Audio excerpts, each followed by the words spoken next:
आदरणीय गुरुजनों, भिक्षुओं और मेरे प्रिय साथियों, आज मैं आप सभी के समक्ष भाग्य का लिखा कभी नहीं मिटता विषय पर अपने विचार साझा करने जा रहा हूं।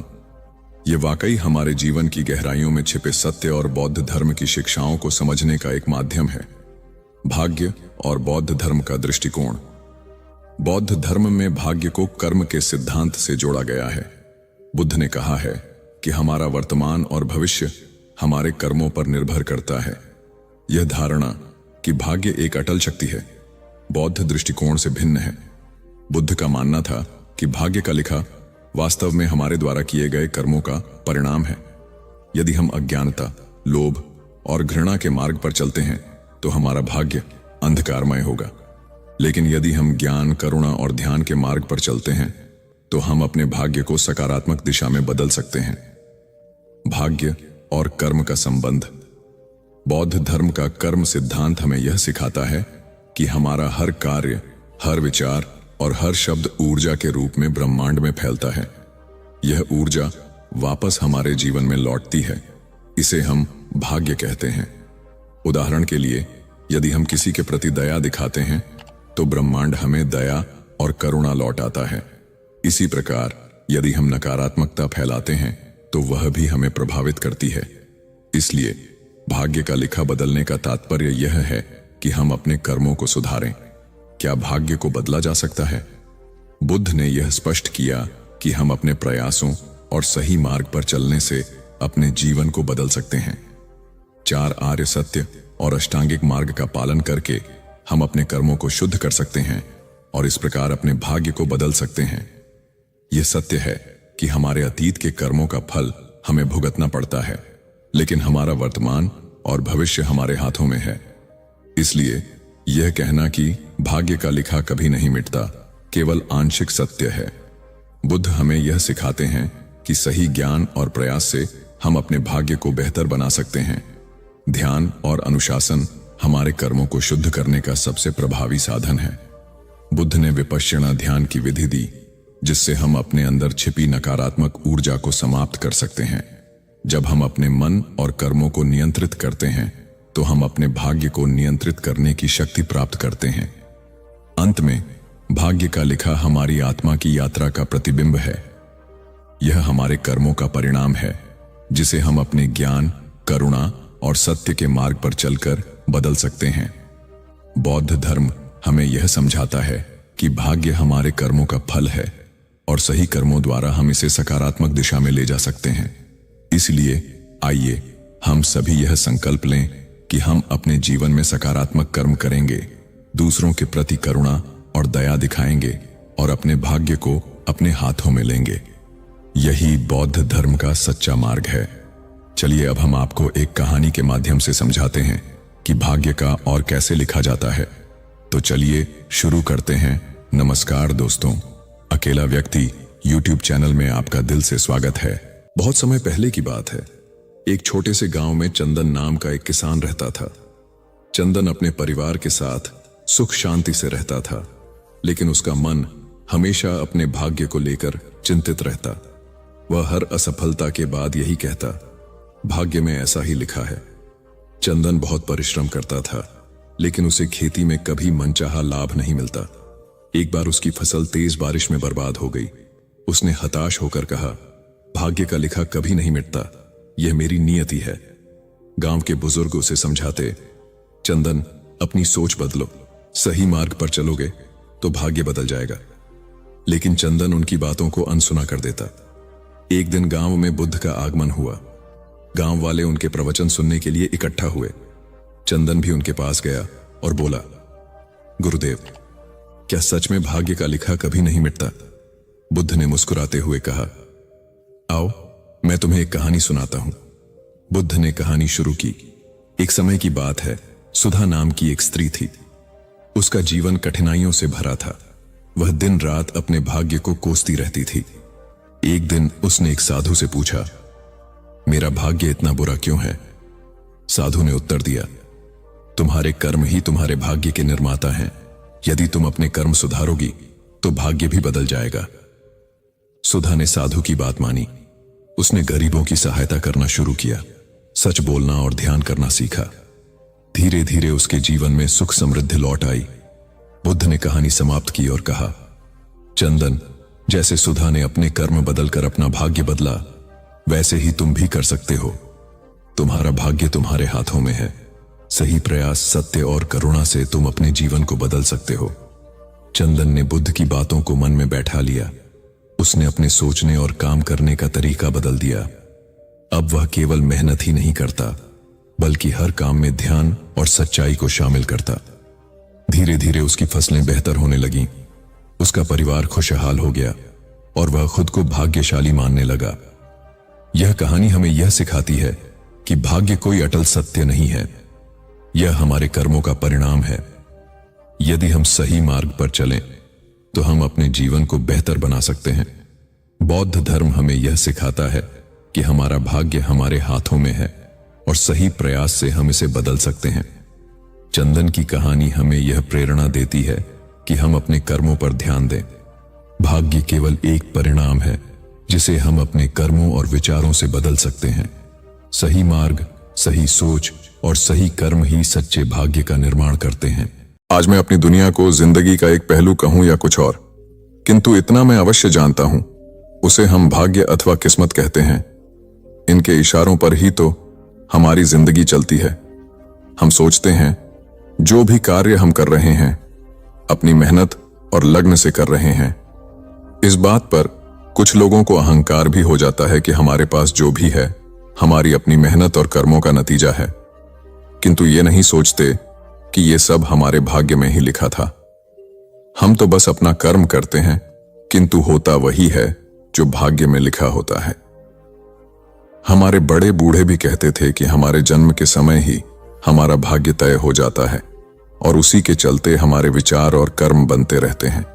कुछ इसके विपरीत भी बोलते हैं, किंतु जब जिंदगी उन्हें उनकी असलियत से रूबरू कराती है तो वे भी भाग्य को मानने के लिए तत्पर हो जाते हैं। कई बार हम सोचते कुछ और हैं और होता कुछ और है।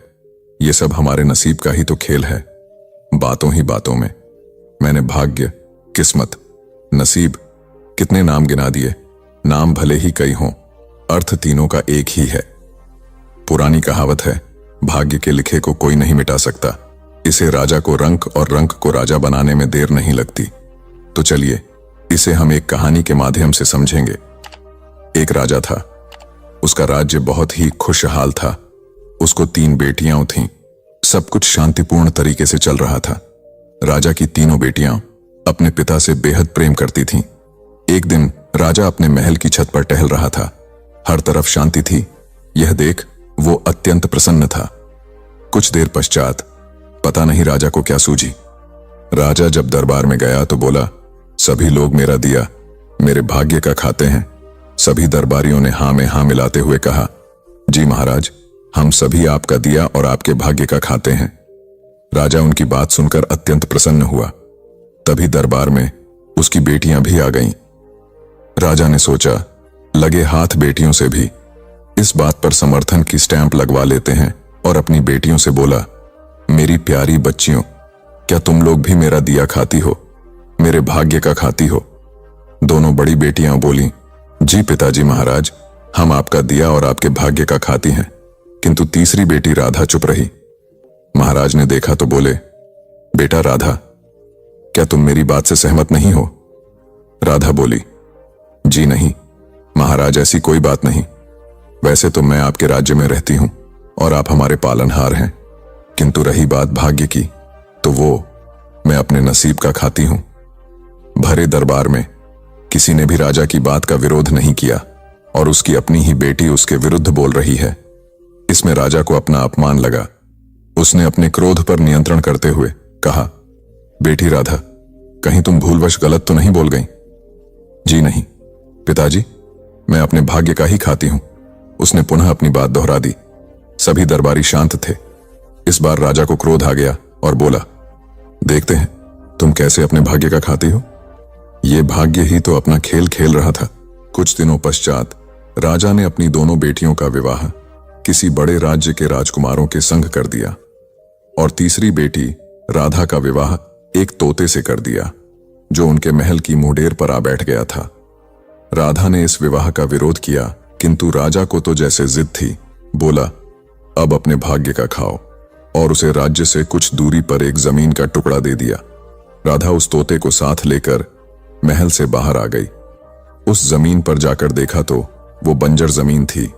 कहां वो महलों में रहने वाली नाजुक सी राजकुमारी, और कहां आज वो बंजर जमीन पर अपने पति तोते के साथ थी। भाग्य का खेल वो समझ नहीं पाई और घबराकर रोने लगी। उसने तोते को उड़ाना चाहा, किंतु वो उड़ा नहीं, उसी के संग रहा। कहने लगी, ये देखो भाग्य का खेल। एक राजकुमारी तोते पति के साथ इस बंजर जमीन पर आ गई। फिर उसने सोचा, इस तरह रोने से काम नहीं चलेगा। उसने साहस से काम लिया। पहले तो वो नदी किनारे गई, स्नान किया, पानी पिया, और उस तोते को एक टीले पर बिठाकर समीप के बगीचे से कुछ फल तोड़कर लाई और अपने पति को भी दी। तभी तेज हवा चलने लगी। उसने सोचा, इस तरह तो नहीं रहा जा सकता। एक झोंपड़ी ही बनानी पड़ेगी, और वो कुछ डंडे, घास इत्यादि एकत्र कर गड्ढा खोदने लगी ताकि उन डंडों को ठीक से टिका सके। अभी गड्ढा एक हाथ ही खोदा था, तभी किसी चीज से वो पत्थर टकराया। अब तो राधा की उत्कंठा जगी और उसने और गहरा गड्ढा खोदा। खोदते खोदते उसे शाम हो गई। उसमें से एक बड़ा कलश निकला जो स्वर्ण अशर्फियों से भरा पड़ा था। अगले दिन राजकुमारी ने वहां महल की नींव डलवा दी, और कुछ ही महीनों में उस स्थान पर अपने पिता से भी बड़ा सुंदर और शानदार महल खड़ा हो गया।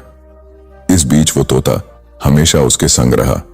अब तो राजकुमारी को अपने उस तोते पति से प्रेम भी हो गया और दोनों संग रहते। एक दिन राधा ने प्रेमवश आवेश में आकर उस तोते को चूम लिया। उसके चूमते ही एक चमत्कार हुआ। वो तोता एक बहुत ही सुंदर राजकुमार में बदल गया। तब उसने बताया, मुझे अपने सुंदर होने पर अहंकार था। एक दिन मैंने उसी अहंकार में जादूगरनी का अपमान किया। तब उस जादूगरनी के श्राप से वो तोता बन गया था, और तुमने इस तोते को प्रेम करके उसका श्राप तोड़ दिया।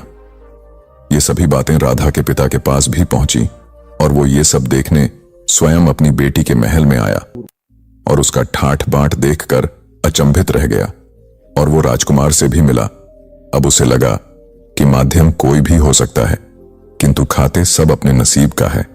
अब राजा ने उस राजकुमार से अपनी बेटी का पुनः विवाह करके उसके राज्य के लिए खाटूशी खुशी विदा कर दिया। तो दोस्तों, इससे हमें यह सीखने को मिलता है कि इंसान अगर मेहनत करे और हार न माने तो वो अपना भविष्य निर्मित कर सकता है, और जो आपके भाग्य में होगा वो तो कोई छीन भी नहीं सकता, क्योंकि वो परमात्मा ने आपके भाग्य में लिखा ही है। अगर आप भी राधा की तरह मेहनत करते हो और हार नहीं मानते हो तो निश्चित आपका भाग्य आपका साथ अवश्य देगा। मनुष्य चाहे कितना भी प्रयास क्यों ना कर ले, कितना भी प्रयत्न क्यों ना कर ले, उसे अपने कर्मों का फल तो भोगना ही पड़ता है। चाहे मनुष्य कितना ही प्रयत्न कर ले, लेकिन वह कभी अपने कर्मों से बच नहीं सकता। जैसी करनी वैसी भरनी, यह वाक्य तो आपने सुना ही होगा। अर्थात जैसे आप कर्म करोगे वैसा ही आपको फल भी प्राप्त होगा। लेकिन मेरा एक प्रश्न है, क्या आप इस बात पर यकीन करते हैं कि जैसा आप कर्म करेंगे वैसा ही आपको फल भी मिलेगा? अब आप में से अधिकतर लोगों के मन में यह प्रश्न जरूर उठ रहा होगा, क्योंकि इसमें पूछने वाली बात क्या है? ये तो सत्य ही है कि जैसे हम कर्म करेंगे वैसा ही हमें फल भी मिलेगा। लेकिन एक बार के लिए आंखें बंद करके अपने आप से यह प्रश्न कीजिए, देखिएगा कि आपको इस प्रश्न का उत्तर स्पष्टता से नहीं मिल पाएगा। कहीं ना कहीं आपके मन में एक संशय जरूर होगा कि क्या यह बात सच है या झूठ। दोस्तों, आज इस कहानी से हम समझेंगे कर्मों का खेल। आखिर अच्छे कर्मों का फल अच्छा और बुरे कर्मों का फल बुरा कैसे होता है? बहुत समय पहले की बात है। किसी गांव में एक बहुत ही ज्ञानी पंडित रहता था। एक दिन वह अपने बचपन के दोस्त से मिलने के लिए दूसरे गांव में जा रहा था। उसका वह दोस्त बचपन से ही गूंगा और एक पैर से अपाहिज था।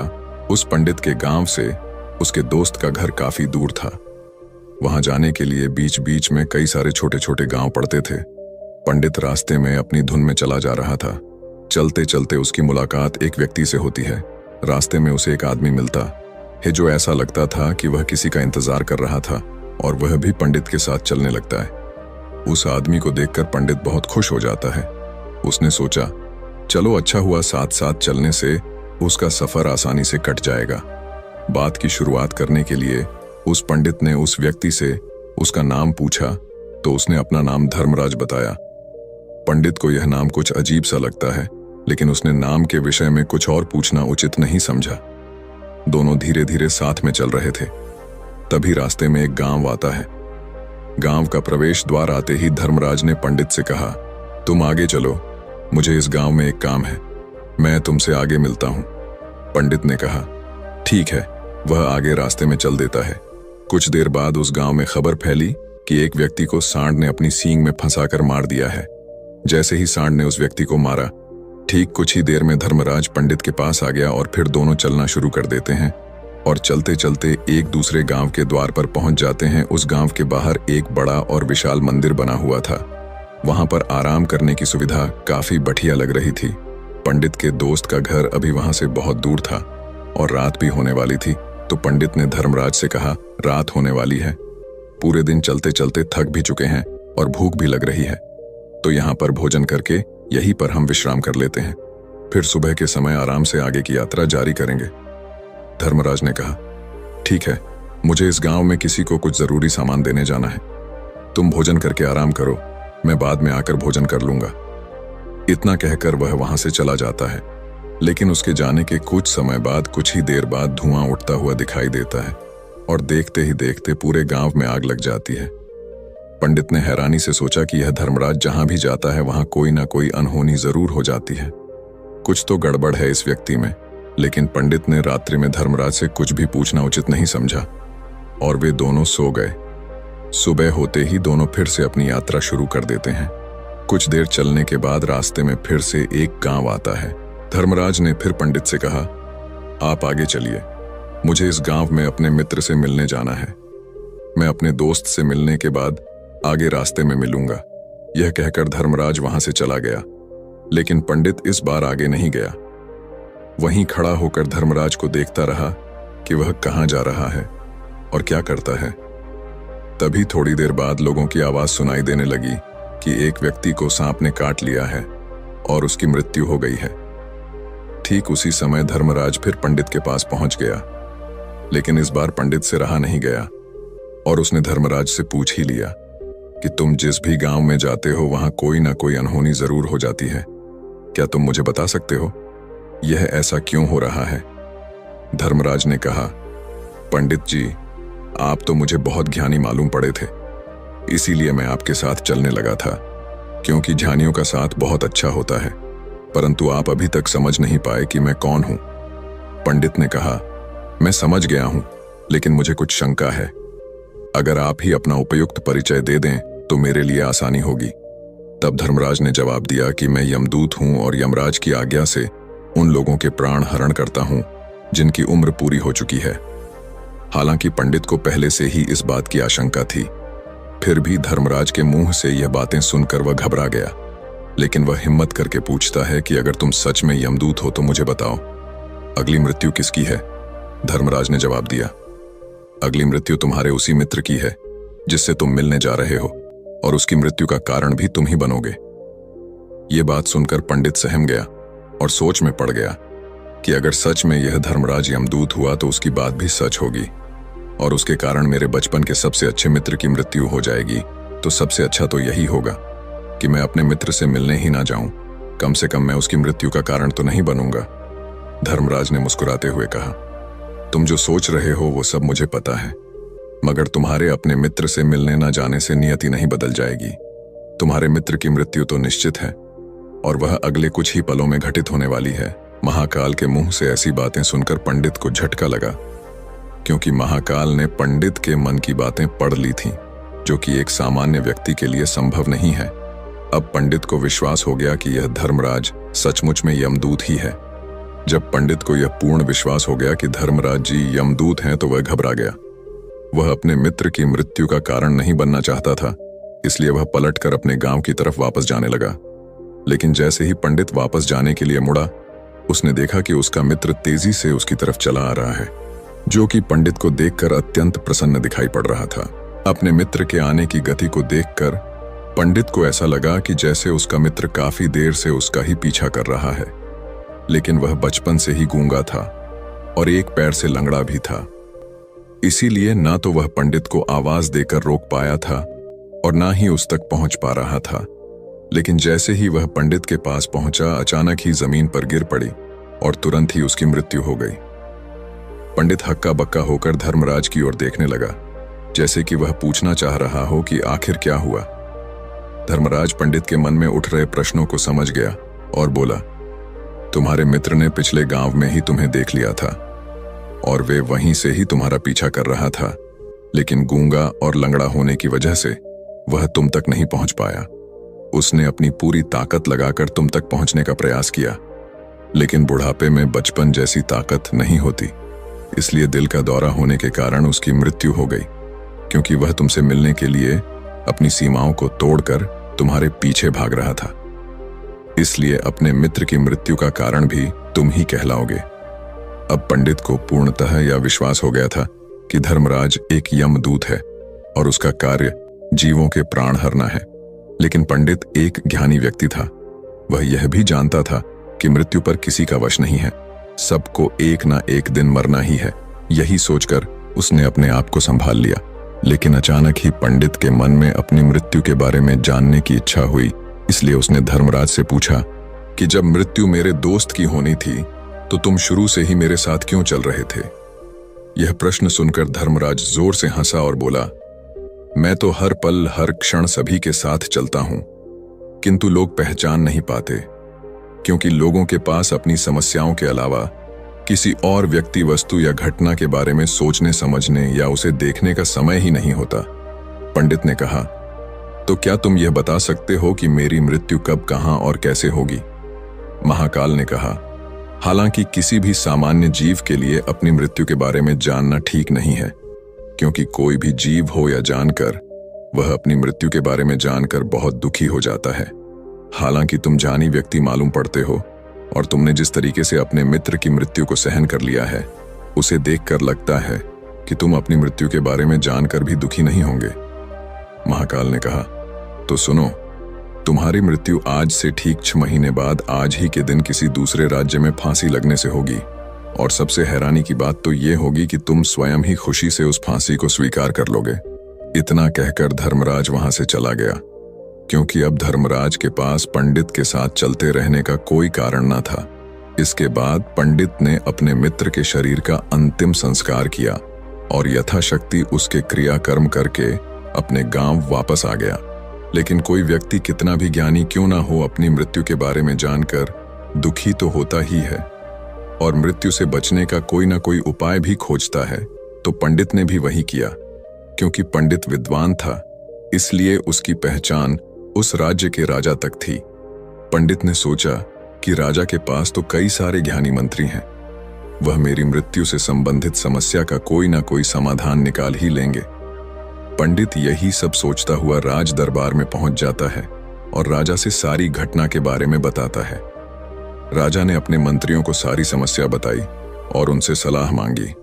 अंत में सभी ने विचार विमर्श करके कहा, अगर पंडित की बात सही है तो उसकी मृत्यु भी 6 महीने बाद ही होगी, लेकिन मृत्यु तो तब होगी जब वह किसी दूसरे राज्य में जाएगा। यदि वह किसी दूसरे राज्य में जाए ही ना तो मृत्यु ही नहीं होगी। मंत्रियों की यह सलाह राजा को भी सही लगी। इसके बाद पंडित के रहने की सारी व्यवस्था महल में ही कर दी गई और राजा के आदेश के बिना उस पंडित से किसी को भी नहीं मिलने दिया जाता था। लेकिन पंडित कहीं भी आ जा सकता था, ताकि पंडित को यह न लगे कि वह राजा की कैद में है। परंतु पंडित डर के मारे स्वयं ही कहीं आता जाता नहीं था। धीरे धीरे महीने गुजरते गए और पंडित की मृत्यु का समय नजदीक आने लगा और अंततः वह भी दिन आ गया जिस दिन पंडित की मृत्यु होनी थी। तो जिस दिन पंडित की मृत्यु होनी थी, उसकी एक रात पहले पंडित डर के मारे जल्दी ही सो गया, ताकि जल्दी से वह रात बीत जाए और अगला दिन आ जाए, ताकि उसकी मृत्यु टल सके। यही सोचकर वह जल्दी सो जाता है। लेकिन पंडित को नींद में चलने की बीमारी थी और अपनी इस बीमारी के बारे में वह स्वयं ही नहीं जानता था। तो फिर राजा मंत्री या किसी वैद्य को इसके बारे में बताने का कोई प्रश्न ही नहीं उठता। पंडित अपनी मृत्यु को लेकर बहुत चिंतित था। वह पिछले कई दिनों से ठीक है, सो भी नहीं पा रहा था और नींद में चलने की बीमारी भी तभी होती है जब व्यक्ति ठीक से सो नहीं पा रहा हो, तो उस रात भी पंडित को नींद में चलने का दौरा पड़ा। वह उठा और महल से निकलकर अस्तबल में गया। क्योंकि पंडित राजा का खास मेहमान था, इसलिए किसी भी पहरेदार ने उसे नहीं रोका और ना ही किसी तरह की कोई पूछताछ की। अस्तबल में पहुंचकर वह सबसे तेज चलने वाले घोड़े की पीठ पर सवार होकर नींद में ही अपने राज्य की सीमा से बाहर दूसरे पड़ोसी राज्य में चला गया। इतना ही नहीं, वह दूसरे राज्य के राजा के महल में पहुंच गया। उस महल के पहरेदार ने भी उसे नहीं रोका और ना ही कोई पूछताछ की। सभी लोग रात्रि का अंतिम प्रहार होने के कारण गहरी नींद में थे। वह पंडित सीधे राजा के सैन्य कक्ष में पहुंचा, जहां राजा और रानी सो रहे थे। वह पंडित वहीं जाकर सो गया। सुबह हुई तो राजा ने पंडित को रानी के बगल में सोया हुआ देखा तो राजा बहुत क्रोधित हो गया। राजा ने पंडित को कैद करने का आदेश दे दिया। पंडित गिरफ्तार हो गया, लेकिन पंडित तो भौंचक्का था। उसे तो कुछ समझ नहीं आ रहा था कि आखिर वह दूसरे राज्य में और राजा के सैन्य कक्ष में कैसे पहुंचा। लेकिन वहां उसकी यह सब सुनने वाला कोई नहीं था। अगली सुबह राजा ने पंडित को दरबार में पेश करने का आदेश दिया। कुछ देर बाद उस पंडित को दरबार में लाया गया। पंडित को देखते ही राजा इतना बबूला हो गया कि उसे फांसी पर चढ़ा देने का हुक्म सुना दिया। फांसी की सजा सुनकर पंडित कांप गया, लेकिन फिर भी थोड़ी सी हिम्मत जुटाकर राजा से बोला, महाराज, मैं नहीं जानता कि मैं राजमहल तक कैसे पहुंचा। मैं यह भी नहीं जानता हूं कि आपके सैन्य कक्ष तक मैं कैसे आया और आपके महल के किसी पहरेदार या सैनिक ने मुझे रोका क्यों नहीं। लेकिन मैं इतना जरूर जानता हूं कि आज मेरी मृत्यु होनी थी और वो होनी भी जा रही है। राजा को यह बात थोड़ी अजीब लगी। उसने पंडित से पूछा, तुम्हें कैसे पता कि आज तुम्हारी मृत्यु होनी है? राजा के इस प्रश्न के जवाब में पंडित ने पिछले 6 महीने का सारा वाक्य राजा को सुना दिया और बोला, महाराज, मेरा क्या किसी भी सामान्य व्यक्ति में इतना साहस नहीं कि वह राजा के सैन्य कक्ष में राजा की उपस्थिति में रानी के साथ सो जाए। राजा को पंडित की बात में थोड़ा तर्क दिखाई पड़ा, परंतु उसने सोचा कि यह मृत्यु से बचने के लिए धर्मराज और उसके द्वारा अपनी मृत्यु की भविष्यवाणी की कहानी बना रहा है। इसलिए राजा ने पंडित से कहा, यदि तुम्हारी बात सत्य है और आज यह तुम्हारी मृत्यु का दिन है जैसा कि यमदूत धर्मराज ने तुमसे कहा था, तो आज तुम्हारी मृत्यु का कारण मैं नहीं बनूंगा। लेकिन यदि तुम्हारी बात झूठी निकली तो निश्चित ही आज तुम्हारी मृत्यु का दिन होगा ना, क्योंकि जिस राज्य से पंडित आया था उस राज्य का राजा इस राजा का मित्र था। इसलिए इस राजा ने तुरंत अपने 2 सैनिकों को पड़ोसी राजा के पास भेजकर पंडित की बात की सत्यता का प्रमाण मांगा भेजा। भेजे गए सैनिक शाम तक लौटे और उन्होंने राजा को बताया कि महाराज, पंडित जो कुछ भी कह रहा है वह सब सत्य है। पड़ोसी राज्य के राजा ने पिछले 6 महीने से पंडित के रहने की सारी व्यवस्था अपने ही महल में कर रखी थी। पंडित राजा का खास मेहमान था। कल शाम राजा आखिरी बार पंडित से उसके कक्ष में मिले थे और उसके बाद यह इस राज्य में कैसे पहुंच गया इसकी जानकारी किसी को भी नहीं है। इसलिए उस राज्य के राजा के अनुसार पंडित को फांसी की सजा देना ठीक नहीं है। लेकिन राजा के सामने एक नई समस्या थी, क्योंकि उसने बिना पूरी बात जाने ही पंडित को फांसी की सजा सुना दी थी। इसलिए अगर पंडित को फांसी नहीं दी जाती तो राजा के वचन का अपमान हो जाएगा। लेकिन अगर राजा की बात का मान रखा जाए तो बेवजह ही एक निर्दोष व्यक्ति की मौत हो जाएगी। राजा ने अपने सभी मंत्रियों से इस बारे में सुझाव मांगा तो मंत्रियों ने राजा को सुझाव दिया कि महाराज, पंडित को एक कच्चे सूत के धागे से फांसी लगवा दी जाए। इससे आपके कथन का भी मान रह जाएगा और कच्चे सूत के धागे से पंडित को फांसी भी नहीं लगेगी और उसके प्राण भी बच जाएंगे। राजा को मंत्रियों का यह सुझाव पसंद आया और उसने ऐसा ही करने का आदेश दे दिया। पंडित के लिए कच्चे सूत के धागे से फांसी का फंदा बनाया गया और नियम के अनुसार पंडित को फांसी पर चढ़ाया जाने लगा। सभी लोग बहुत खुश थे कि ना तो पंडित मरेगा और ना ही राजा का वचन खाली जाएगा। पंडित को भी पूर्ण विश्वास था यह सूद के धागे से तो उसकी मृत्यु हो ही नहीं सकती। पंडित उस पर चढ़ने के लिए तैयार हो गया, जैसा कि धर्मराज ने भविष्यवाणी की थी कि तुम खुद ही अपनी फांसी को स्वीकार करोगे। लेकिन जैसे ही पंडित को फांसी दी गई, सूत का धागा तो टूट गया, लेकिन टूटने से पहले उसने अपना काम कर दिया था। पंडित के गले की एक नस सूत के धागे के झटके से कट चुकी थी और पंडित जमीन पर पड़ा तड़प रहा था। उस पल उसके गले से खून की फुहार निकल रही थी और देखते ही देखते पंडित का शरीर पूरी तरह से शांत हो गया। सभी लोग आश्चर्यचकित थे और पंडित को मरता हुआ देख रहे थे। किसी को विश्वास नहीं हो रहा था कि कच्चे सूत के धागे से भी किसी इंसान की मृत्यु हो सकती है। लेकिन घटना तो घट चुकी थी। नियति ने अपना काम कर दिया था और धर्मराज की भविष्यवाणी सच हो चुकी थी। दोस्तों, श्रीमद् भागवत गीता में भगवान श्री कृष्ण ने कहा है, जो होना होता है वह होकर ही रहता है। हम चाहे कितनी ही सावधानी बरते, कितना ही उपाय कर लें, लेकिन घटना और घटना की पूरी प्रणाली पहले से ही तय होती है, जिसे हम थोड़ा सा भी इधर उधर नहीं कर सकते हैं। दोस्तों, शायद इसीलिए ईश्वर ने हमें भविष्य जानने की क्षमता नहीं दी है, ताकि हम अपने जीवन को ज्यादा बेहतर तरीके से जी सके। और यही बात उस पंडित पर भी लागू होती है। अगर पंडित ने महाकाल से अपनी मृत्यु के बारे में ना पूछा होता तो 6 महीने तक राजा के महल में कैद रहकर डर डर कर जीने की बजाय ज्यादा बेहतर जीवन जीता। एक दिन एक किसान बुद्ध के पास आया और बोला, महाराज, मैं एक साधारण किसान हूं। बीज बोकर, हल चलाकर अनाज उत्पन्न करता हूं और तब उसे ग्रहण करता हूं, किंतु इससे मेरे मन को तसल्ली नहीं मिलती। मैं कुछ ऐसा करना चाहता हूं जिससे मेरे खेत में अमृतत्व के फल उत्पन्न हों। आप मुझे मार्गदर्शन दीजिए जिससे मेरे खेत में अमृतत्व के फल उत्पन्न होने लगें। बात सुनकर बुद्ध मुस्कुराकर बोले, भले व्यक्ति, तुम्हें अमृतत्व का फल तो अवश्य मिल सकता है, किंतु इसके लिए तुम्हें खेत में बीज न बोकर अपने मन में बीज बोने होंगे। यह सुनकर किसान हैरानी से बोला, प्रभु, आप यह क्या कह रहे हैं? भला मन के बीज बोकर भी फल प्राप्त हो सकते हैं? बुद्ध बोले, बिल्कुल हो सकते हैं, और इन बीजों से तुम्हें जो फल प्राप्त होंगे वे वाकई साधारण न होकर अद्भुत होंगे, जो तुम्हारे जीवन को भी सफल बनाएंगे और तुम्हें नेकी की राह दिखाएंगे। किसान ने कहा, प्रभु, तब तो मुझे अवश्य बताइए कि मैं मन में बीज कैसे बोऊं? बुद्ध बोले, तुम मन में विश्वास के बीज बो, विवेक का हल चलाओ, ज्ञान के जल से उसे सींचो और उसमें नम्रता का उर्वरक डालो। इससे तुम्हें अमृतत्व का फल प्राप्त होगा। उसे खाकर तुम्हारे सारे दुख दूर हो जाएंगे और तुम्हें असीम शांति का अनुभव होगा। बुद्ध से अमृतत्व के फल की प्राप्ति की बात सुनकर किसान की आंखें खुल गईं।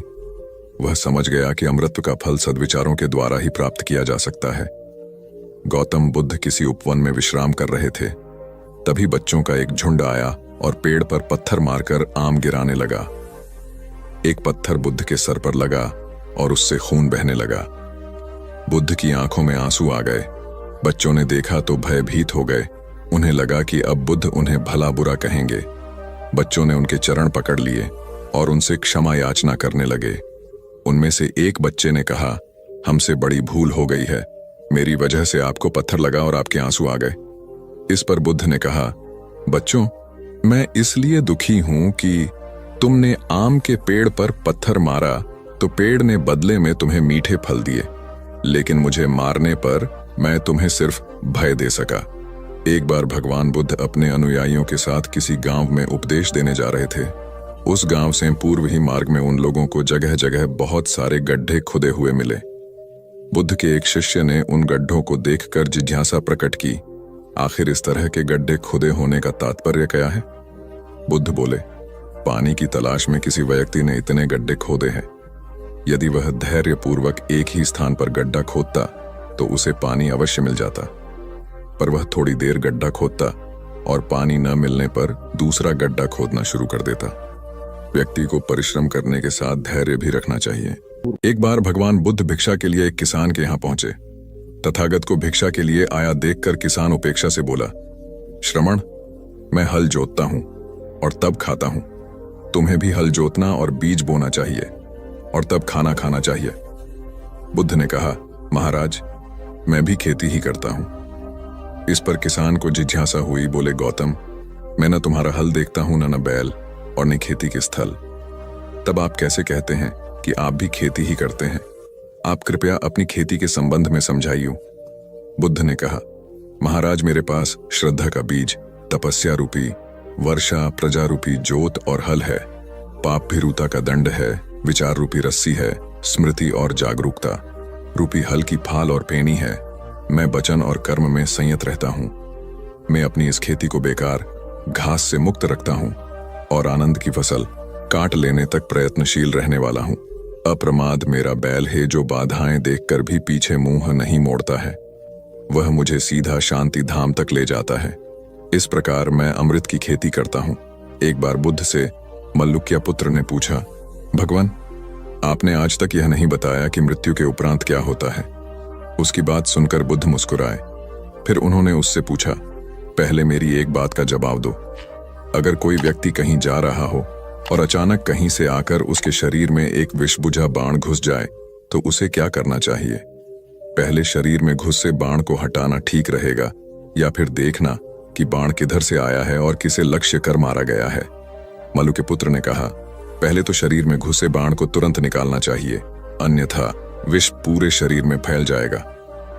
बुद्ध ने कहा, बिल्कुल ठीक कहा तुमने। अब यह बताओ कि पहले इस जीवन के दुखों के निवारण का उपाय किया जाए या मृत्यु की बाद की बातों के बारे में सोचा जाए?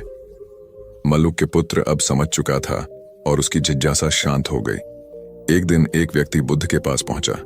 वह बहुत अधिक तनाव में था।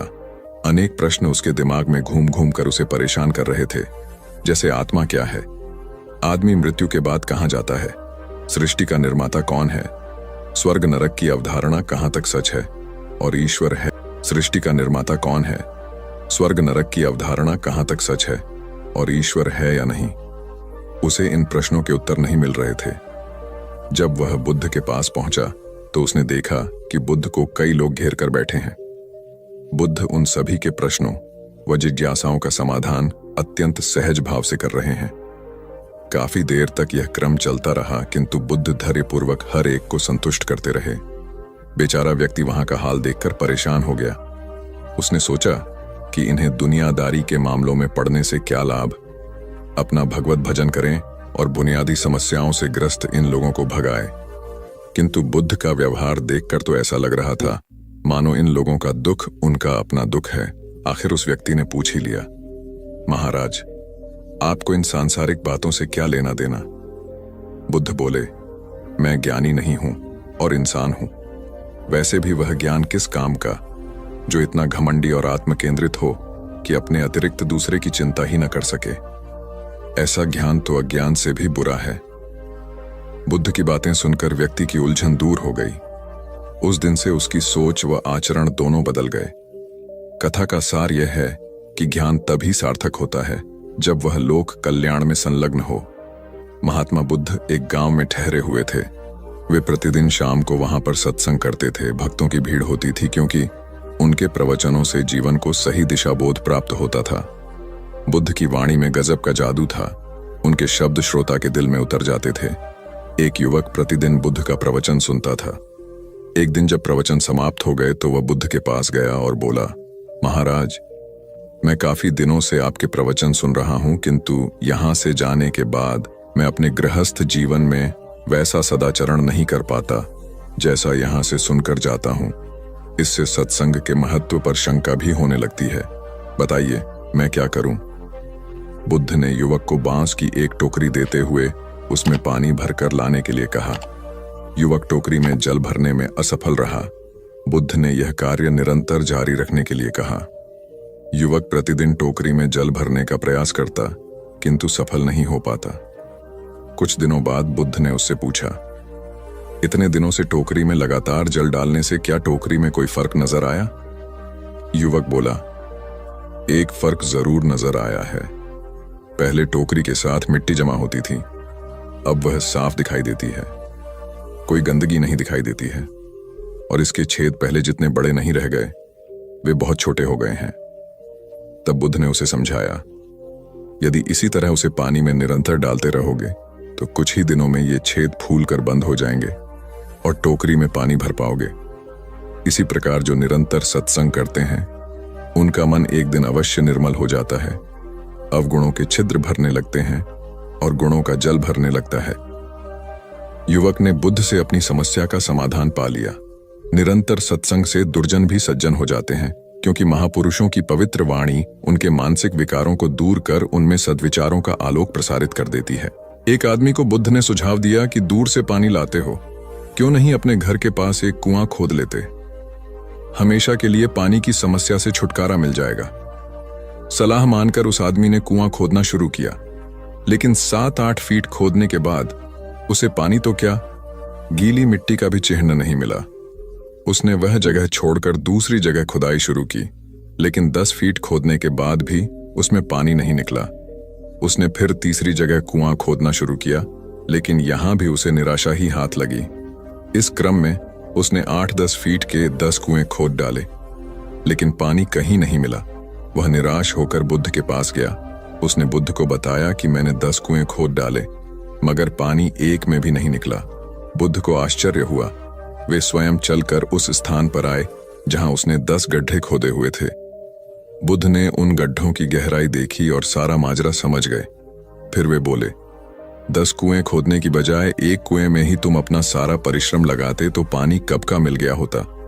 तुम सब गड्ढों को बंद कर दो, केवल एक को गहरा करते जाओ, पानी निकल आएगा। उसने बुद्ध की बात मानकर ऐसा ही किया। परिणाम स्वरूप कुआं पूर्ण होते ही पानी निकल आया। सबने भगवान बुद्ध की जय जयकार की। धन्ना सेठ के पास 7 पुश्तों के पालन पोषण जितना धन था। उसका व्यापार चारों तरफ फैला हुआ था, किंतु फिर भी उसका मन अशांत रहता था। कभी धन की सुरक्षा की चिंता तो कभी व्यापारिक प्रतिस्पर्धा में आगे निकलने का तनाव। चिंता और तनाव के कारण वह अस्वस्थ रहने लगा। उसके मित्र ने उसकी गिरती दशा देखी तो उसे बुद्ध के पास जाने की सलाह दी। सेठ बुद्ध के पास पहुंचा और अपनी समस्या बताई।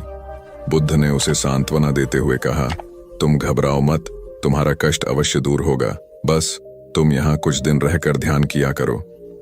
बुद्ध के कहे अनुसार सेठ ने रोज ध्यान करना शुरू कर दिया, किंतु सेठ का मन ध्यान में नहीं लगा। वह जैसे ही ध्यान करने बैठता उसका मन फिर अपनी दुनिया में चला जाता। उसने बुद्ध को यह बात बताई, किंतु बुद्ध ने कोई उपाय नहीं बताया। थोड़ी देर बाद जब सेठ बुद्ध के साथ वन में सायंकालीन भ्रमण कर रहा था तो उसके पैर में एक कांटा चुभ गया। वह दर्द के मारे कराहने लगा। बुद्ध ने कहा, बेहतर होगा कि तुम जी खड़ा कर कांटे को निकाल दो, तब इस दर्द से मुक्ति मिल जाएगी। सेठ ने मन कड़ाकर कांटा निकाल दिया। उसे चैन मिल गया। तब बुद्ध ने उसे समझाया, ऐसे ही लोभ, मोह, क्रोध, घमंड व द्वेष के कांटे तुम्हारे मन में गड़े हैं। जब तक अपने मन की संकल्प शक्ति से उन्हें नहीं निकालोगे, अशांत ही रहोगे।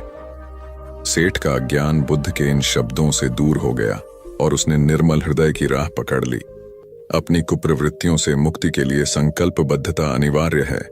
जब तक व्यक्ति दृढ़ निश्चय न कर ले, वह अपनी गलत आदतों से मुक्त नहीं हो सकता। एक युवक ने बुद्ध से आकर कहा, मेरा गांव अशिक्षित है, मैं अपने परिवार से झगड़कर थोड़ा बहुत पढ़ पाया हूं, आगे और पढ़ना चाहता हूं, किंतु सभी रोक रहे हैं। घर के लोग सोचते हैं कि खेती में खूब पैसा है और उसके लिए किसी शिक्षा की आवश्यकता नहीं है। यही सोच गांव वालों की भी है। कृपया आप मेरे गांव चलकर वहां शिक्षा का प्रसार करवाइए। बुद्ध युवक की बात मानकर गांव आ गए। धर्म भीरू ग्रामीणों ने बुद्ध का सत्कार किया और रोज उनके प्रवचन सुनने आने लगे। बुद्ध जब भी शिक्षा का महत्व बताते, ग्रामीण विरोधी मत रखते। एक दिन एक महिला अपने 5 साल के बच्चे के लिए पूछने लगी कि उसे किस उम्र से शिक्षा दिलवाए। तब बुद्ध ने समझाया कि तुम्हें तो 5 वर्ष पूर्व उसकी शिक्षा शुरू कर देनी थी। उसे क्या खाना है, क्या नहीं, कैसे क्या बोलना है आदि बातें शुरू से सिखाओगी, तभी तो वह अपना उचित ख्याल रख सकेगा। बुद्ध की यह बात महिला सहित सभी ग्रामीणों को समझ में आ गई। उन्होंने अपने बच्चों को विद्यालय भेजना शुरू किया। यह समय वर्षा का था। युवक ने लोगों को जल संग्रहण की तकनीक बताई। अधिकांश ने उपहास किया, किंतु युवक अपना काम करता रहा। बुद्ध का सहयोग प्राप्त था, इसलिए किसी ने उसका खुलकर विरोध नहीं किया।